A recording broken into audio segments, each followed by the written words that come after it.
Directorate general of civil aviation DGCA కీలక ప్రకటన చేసింది.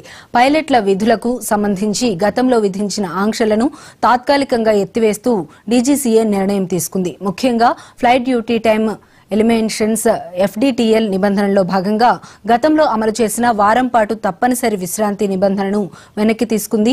సెలవులు, విశ్రాంతి సమయాలపై తాజా ఆంక్షల ఎత్తివేత ద్వారా విమానయాన సంస్థలు తమ సిబ్బందిని నిర్వహించడంలో కొంత వెసులుబాటు పొందుతారు. అయితే ఈ నిర్ణయం వల్ల భద్రతకు సంబంధించిన అంశాలపై ఎలాంటి ప్రభావం ఉంటుందని దానిపై చర్చలు జరుగుతున్నాయి.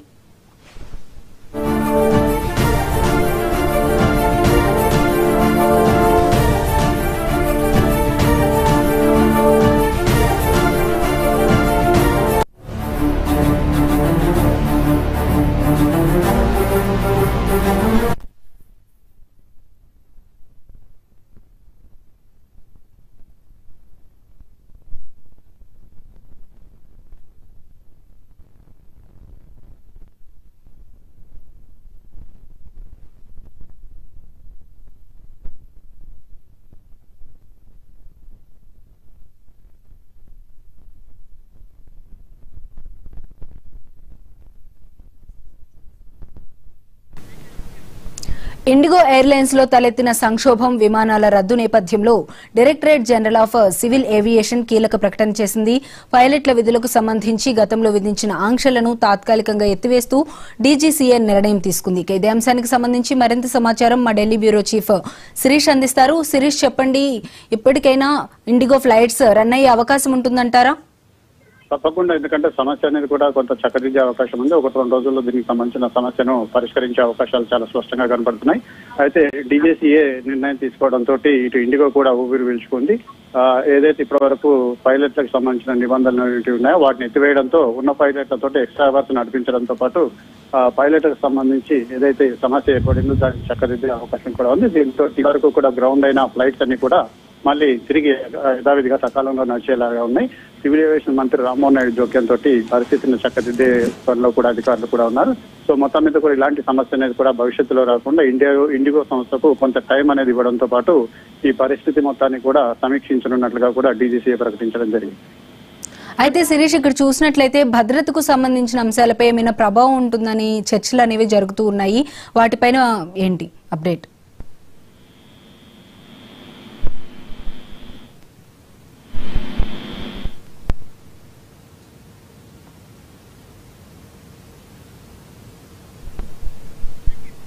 Right, thank you Sirish.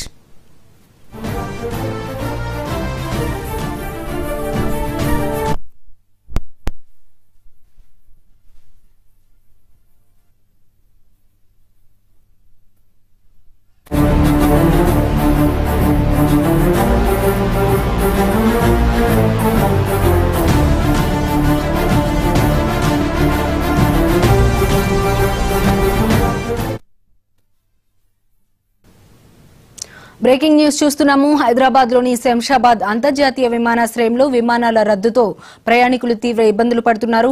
వివిధ ప్రాంతాల నుంచి శంషాబాద్ కు రావాల్సిన 84 విమానాలు రద్దయ్యాయి. అదేవిధంగా శంషాబాద్ నుంచి వివిధ ప్రాంతాలకు వెళ్లాల్సిన 71 విమాన సర్వీసులు కూడా రద్దయినట్లు అధికారులు తెలిపారు. దీంతో ఎయిర్పోర్ట్ లో పడిగాపులు కాస్తున్న ప్రయాణికులు గందరగోళానికి గురవుతున్నారు. విమానాలు రద్దు కావడానికి గల కారణాలపై స్పష్టత లేకపోవడంతో ప్రయాణికులు ఆందోళన వ్యక్తం చేస్తున్నారు. చెప్తుంది సోమవారం అడుగుతుంది సార్, అవ్వడం వాళ్ళు బాధ పట్టించుకోవట్లేదు.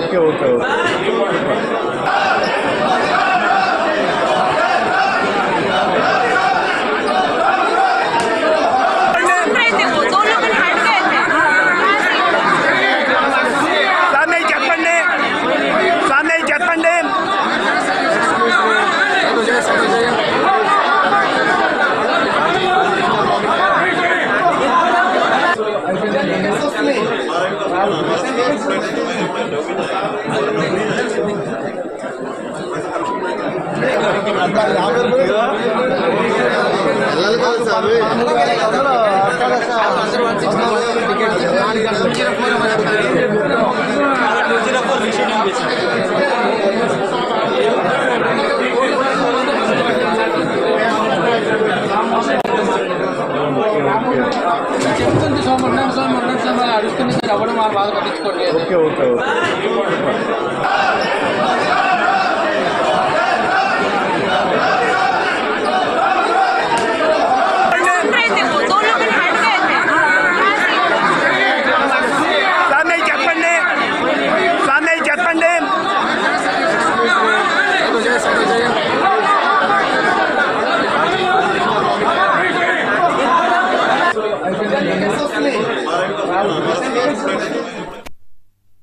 హైదరాబాద్లోని శంషాబాద్ అంతర్జాతీయ విమానాశ్రయంలో విమానాల రద్దుతో ప్రయాణికులు తీవ్ర ఇబ్బందులు పడుతున్నారు. వివిధ ప్రాంతాల నుంచి శంషాబాద్కు రావాల్సిన 84 విమానాలు రద్దయ్యాయి. అదేవిధంగా శంషాబాద్ నుంచి వివిధ ప్రాంతాలకు వెళ్లాల్సిన 71 విమాన సర్వీసులు కూడా రద్దయినట్లు అధికారులు తెలిపారు. దీంతో ఎయిర్పోర్ట్లో పడిగాపులు కాస్తున్న ప్రయాణికులు గందరగోళానికి గురవుతున్నారు. విమానాలు రద్దు కావడానికి గల కారణాలపై స్పష్టత లేకపోవడంతో ప్రయాణికులు ఆందోళన వ్యక్తం చేస్తున్నారు.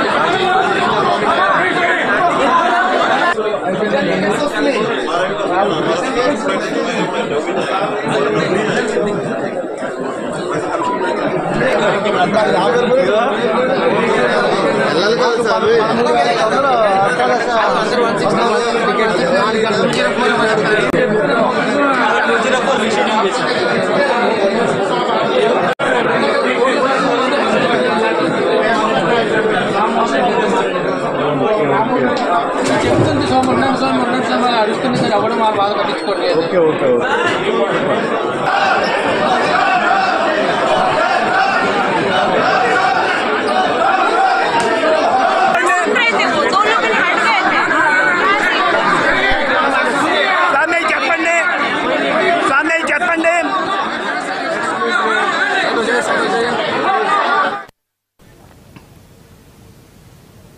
హైదరాబాద్లోని శంషాబాద్ అంతర్జాతీయ విమానాశ్రయంలో విమానాల రద్దుతో ప్రయాణికులు తీవ్ర ఇబ్బందులు పడుతున్నారు.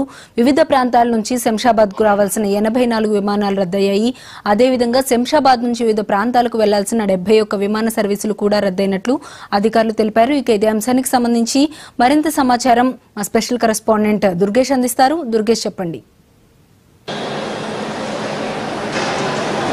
దేశవ్యాప్తంగా సంక్షోభంలో ఉన్నటువంటి ఇండిగో ఎయిర్లైన్స్ సంబంధించిన చూస్తే మనం ప్రస్తుతానికి శంషాబాద్ ఎయిర్పోర్ట్లో ఉన్నటువంటి పరిస్థితి చూస్తే మొత్తం ఒకసారి చూడవచ్చు. ఎందుకంటే అన్ని కూడా రద్దయినటువంటి పరిస్థితులు, దాదాపుగా 4 రోజుల నుంచి వీళ్ళు పడుతున్నటువంటి అవస్థలు అంతా ఇంత కాదు, చాలా తీవ్ర ఇబ్బందులకు గురైనటువంటి ఒక మొత్తమే శంషాబాద్ ఎయిర్పోర్ట్లో నుంచి చూస్తే ఒక 3-4 డేస్ నుంచి చూస్తే చాలా మంది కూడా విమానాలు రద్దయినట్టు కూడా తెలియకపోవడంతో కూడా ఇక్కడ చాలా మంది కూడా బార్లు తీరినటువంటి పరిస్థితి. మొత్తం కొద్దిసేపటి క్రితమే కొంచెం ఉపశమనం పొందినటువంటి పరిస్థితి వచ్చినటువంటి రిపోర్ట్ వచ్చినటువంటి పరిస్థితిలో మనం ఉన్నాము. ఎందుకంటే గతంలో చూసుకున్నట్టయితే 36 గంటల పాటు రెస్ట్ ఉండాల్సినటువంటి నేపథ్యంలోనే పైలట్లకు 48 గంటల పాటు విధించినటువంటి నేపథ్యంలోనే ఇక్కడ చేయలేని పరిస్థితులు ఉంటే ఆందోళనకు దిగినటువంటి పరిస్థితులను కూడా దాంతోపాటు టెక్నికల్ ఇష్యూస్ అని చెప్పినటువంటి పరిస్థితి. మరి తిరిగి ఉపసంహరించిన నేపథ్యంలోనే మనం చూస్తే అంటే ఆల్రెడీ ప్రభుత్వం కూడా గతంలో కూడా ఫ్లైట్కు సంబంధించినటువంటి ప్రమాదాలపైన కూడా రెస్ట్ లేకపోవడంతో ప్రమాదాలు జరుగుతున్నాయనే ఉద్దేశంతోనే 36 గంటలను తీసి 48 గంటల పాటు చేసినటువంటి పరిస్థితిలోనే జరిగినటువంటి ఏదైతే ఉందో దాని భాగంగా 30 గంటల పాటు మరి సాగాలని చెప్పినాడు. ఎందుకంటే ఆల్రెడీ ఒక ఇండిగో ఎయిర్లైన్స్ సంబంధించినటువంటి దాంట్లో కూడా వాళ్ళకు ఉన్నటువంటి ఈ నిబంధనలు ఏదైతున్నాయో వాటిని మళ్ళీ వెనుకకు తీసుకున్నటువంటి పరిస్థితిలోనే సంక్షోభం నుంచి బయటపడుతున్నాను చెప్పదు. నిన్న టెక్నికల్ ఇష్యూ ఉండేటువంటి చెప్పినటువంటి పరిస్థితి.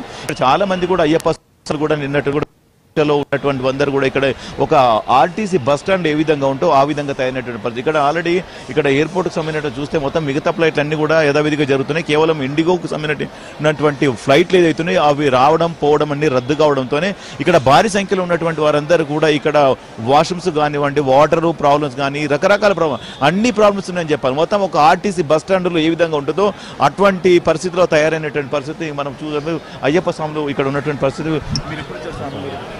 అంటే వీళ్ళు కూడా చూడదాం ఒక్కసారి. స్వామిశ్వరం స్వామి, మీరు ఎప్పుడు వచ్చారు ఇక్కడికి? మేము మార్నింగ్ వచ్చామండి. మాకు 1 గంటకి ఫ్లైట్ ఉండేదండి 1:40కి, అది కాస్త క్యాన్సిల్ అయింది. తర్వాత ఇంకొక టికెట్ తీసుకున్నా, అది కూడా 2:55కి ఉండేది, అది కూడా క్యాన్సిల్ అయింది. ఆల్టర్నేటివ్ కూడా వాళ్ళు ఎవరు ఏం చెప్పట్లేదు. అందుకనే ఇక మా స్వాములంతా కలిసి బస్సులో వెళ్దామని చెప్పి ప్లాన్ చేస్తున్నాం. మీకు తెలుసా ఇట్లా ఫ్లైట్లు క్యాన్సిల్ అయినాయి? లేదండి, అంటే అక్కడ మాకు కనెక్టింగ్ ఫ్లైట్ చెన్నై ఉండేది, మాకు కూర్చునండి కూర్చును నెట్లో ఉంది, దీంట్లో ఉంది.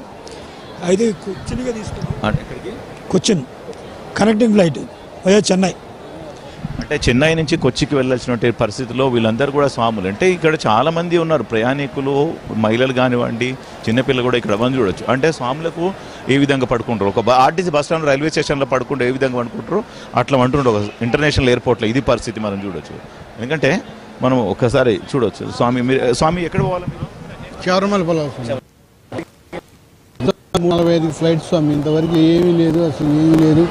ఇట్లా ఏ సమాధానం లేదు, రిపోర్ట్లో ఏమి రాలేదు స్వామి. ఇంకో క్యాన్సిల్ SR అని కూడా చెప్తలేదు స్వామి. ఇంకా ఇట్లా బాధపెడుతున్నారు స్వామి మమ్మల్ని. రేపు పొద్దున్న దర్శనం స్వామి మాకు. అది స్వామి 10 మంది ఉన్నాం స్వామి, 10 నెంబర్స్. ఏం చెప్తారు కనీసం? ఏమి ఇన్ఫర్మేషన్ కూడా అవ్వట్లేదు స్వామి మాకు అసలు. ఇక్కడ పరిస్థితి ఎట్లా ఉంది మరి? వాష్రూమ్స్ కానీ అవన్నీ ఏమైనా ఇబ్బంది ఉంది? ఎట్లుంది? చాలా అసలు మామూలుగా ఎక్కడ స్వామి, మా స్వాములు ఎక్కడ పడితే తిరుగుతున్నారు, ఇంతవరకు వాళ్ళకు కూడా ఇన్ఫర్మేషన్ చెప్తలేదు స్వామి. సరే వేరే వెహికల్ వేసి వెళ్దారన్నా మాకు ఏ సమాధానం చెప్తలేదు స్వామి. ఏం చేయాలి స్వామి మేము చెప్పండి? చాలా ప్రాబ్లం ఫేస్ చేస్తున్నారు స్వామి మేము. మా మంది 10 మంది స్వామి వీళ్ళందరూ కొచ్చిన స్వామి, డైరెక్ట్ కొచ్చిన. అవును స్వామి. ఏం చేయాలో అర్థం కావట్లేదు మాకు. ఎట్లా ఏమనిపిస్తుంది ఇక్కడికి వచ్చావు కదా, ఎట్లా ఇబ్బంది అవుతుందో చెప్పు. బాబుకి ఇంకా అంత మాకు ఇబ్బందిగా ఉందండి. నిన్నటి నుంచి నిన్న పోయిన వాళ్ళకి ఇంతవరకు రిప్లై లేదంట. మళ్ళీ అన్నీ ఇక్కడ బయట లగేజీలో ఉన్నాయి. ఏం చేయాలి అర్థం కావట్లేదు వాళ్ళకి, ఎక్కడికి పోవాలనేది అర్థం కావట్లేదు. ఇప్పుడు మేము ఏం చేయాలో మాకు ఇప్పుడు ఎక్కడ ఏ వెహికల్ పట్టుకోవాలి, ఏం చేయాలనేది అర్థమే కావట్లేదు మాకు. మనం చూడొచ్చు స్వాములు పెట్టుకున్నట్టు విడుముడులు ఎట్లా పెట్టారు. ఎందుకంటే ఇక్కడ పరిస్థితి కనీసం ఇక్కడ ఎట్లా పెట్టుకోవాలని కూడా ఇక్కడ సరైనటువంటి ర్యాక్స్ ఇవ్వకపోవడము, కింద పెట్టుకునే పరిస్థితి అంటే ఎంత అధ్వానంగా ఉందో ఈ యొక్క శంషాబాద్ ఎయిర్పోర్ట్లో కూడా అర్థమవుతున్నటువంటి పరిస్థితి. ఇక్కడ ప్రయాణికులు కూడా చాలా మంది ఇప్పుడు డైరెక్ట్గా కొచ్చికి వెళ్ళే వాళ్ళు కొంతమంది ఉన్నారు, చెన్నై కనెక్టివిటీ ఉన్నట్టు ఫ్లైట్లలో వెళ్ళేవారు కొంతమంది ఉన్నారు. అంటే రకరకాల మూమెంట్లను బట్టి వెళ్తున్నారు వారందరికి. వాళ్ళకి కూడా ఫ్లైట్లు పలానా టైంకి ఉంటుంది లేదు అని చెప్పలేని పరిస్థితుల్లో కనిపిస్తున్నారు. ఇక్కడ ఇప్పుడు కాసేపటి నుంచి ఇప్పుడు అయితే జస్ట్ ఇప్పుడు ఉన్నటువంటి సమాచారం అయితే అదే రెక్టిఫై చేశామని చెప్తున్నటువంటి అది రెక్టిఫై చేసినప్పటికి కూడా ఇంకా సమయం అవకాశం ఉంది. ఇప్పుడు ఫ్లైట్ ఎవరైతే అవుతున్నారో ఎయిర్పోర్ట్ ఇప్పుడు ఫ్లైటర్స్ ఉన్నవన్నీ కూడా యథావిధిగా సాగుతాయి అని చెప్తున్నారు. ఇంకా సమయం పడుతుంది. ఇంకా ఆల్రెడీ వాళ్ళు ఇచ్చినటువంటి నిబంధన లేదు, వాటిని ఉపసంహరించుకోవడంతో వీళ్ళంతా మళ్ళీ మూమెంట్ తీసుకోవాల్సిన పరిస్థితి ఉంటుంది. అవన్నీ కూడా యథావిధిగా జరగడానికి సమయం పడుతుందని కూడా చెప్తున్నటువంటి పరిస్థితి మనకు కనిపిస్తుంది. Okay right, thank you Durgesh.